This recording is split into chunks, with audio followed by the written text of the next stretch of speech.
So here's my full upper, which has managed to take me from this in April to this now after a bit of a fucked prep, but kind of a bulk, eh? So it's fine, we move. Starting off pretty simple with heavy Smith shoulder press. It's pretty much like a staple of my upper days now. I don't ever not do it, even if I find myself doing it like after a lot of stuff. But this day I decided to start with it because it's become a bit of a priority of mine recently to grow my shoulders a bit. I mean, they were already my strong point, so if I can elevate them more, it's not gonna hurt. Yeah, pretty much just trying to get like a good amount of weight for a good amount of reps, as you can see. Like, just kind of push it heavy. Right, next, moving on to dumbbell curls. I've started to do these either pretty much every session, actually, because my arms are a bit of a weak point. Surprisingly, some people say they aren't even, but, I think they are, especially my biceps. My triceps are okay, but, I mean, you can actually see in this video that a lot of the training that I'm doing in this workout specifically is all towards my weak points and not so much my strong points. Basically because I decided that it would be more beneficial to bring up my weak points and allow my strong points to kind of chill a bit, i.e. my chest is definitely a strong point at the moment. So yeah, now we're moving on to my next weak point, believe it or not, my back. Doing some like sagittal plane pull downs.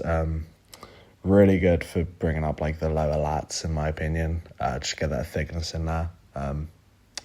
I think should be like a staple of any back day. A lot of people will say don't do it, but I say you should be doing it, ideally.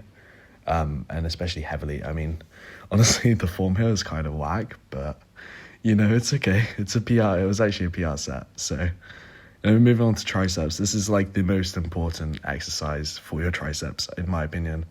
You can like load so much more weight on, especially with a cuff. There's been some research about, I think it's called like motor neuron activation. I watched a TNF video about it.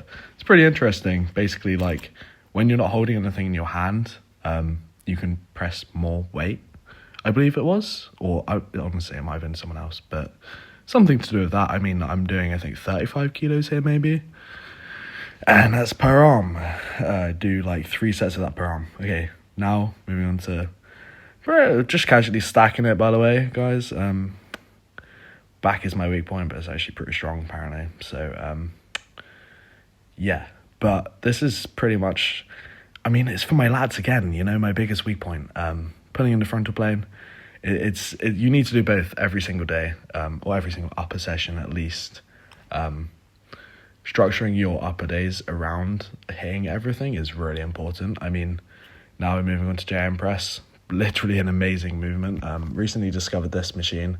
Unfortunately, I can full stack it pretty easily, but, I got bored of throwing a few plates on the Smith. So, yeah, I just do it on here instead now, because you can, like, unrack it pretty easily with your feet, which is kind of goofy, but I actually quite like it.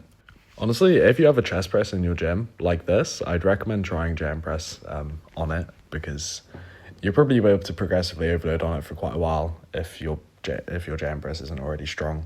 It's quite easy to unrack and push. So yeah, give it a shot. I actually quite like this movement. It's very fun. So obviously that set on the jam press just ended, but I'm going to talk more about that because this is pretty self-explanatory. It's just cheat lateral raises. I mean, you get some trap involvement. It's fucking beautiful. And yeah, why not? Like, it's amazing. Just throw up some heavy weight, you get some big shoulders and some big traps. That's amazing. But yeah, back to jam press before the video ends.